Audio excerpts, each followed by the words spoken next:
Hello, तर आज आहे संडे. संडे स्पेशल आम्ही आणले चिकन. तर टणटण वाजलं, मटण शिजलं. तर आमचं काही मटण वगैरे नाही, चिकन आहे. तर झालं काही चिकन आणायला गेले होते. येताना आणलं होतं.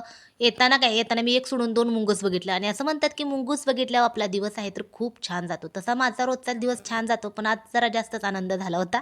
मुंगूस बघितले, एक सोडून दोन आणि तुमच्यासाठी पण व्हिडिओ काढला होता बरं का. पण झालं काय, तुमचा योग नव्हता बहुतेक बघायचा.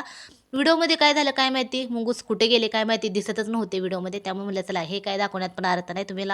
तुम्ही शोधत बसताल आणि नंतर म्हणताल कुठं दिसत पण नाही आणि काय दाखवते, त्यामुळे काय दाखवलं नाही. नाही, त्यामुळे आता मस्त असा स्वयंपाक करत होते. स्वयंपाकामध्ये बघू शकता चिकन एका साईडला शिजवायला ठेवले, नंतर भाकरी. तर आता वेट लॉसचं पण सांगते मी आणि त्यामुळे माझे मिनी ब्लॉग 2 येतील. कारण मला असं बोलायला पण आवडतं. वेट लॉसचं कसं जरा ते नॉलेज दिल्यासारखं झालं ना, असं मला गप्पा मारायला पण आवडतं. चला तर इथं मस्त असं आपलं ताट तयार झालं. हे संचीसाठी आहे. चला तर तुम्हाला पण मिठातलं आवडत असेल तर या पटकन असं जेवण करायला. चला तर बाय.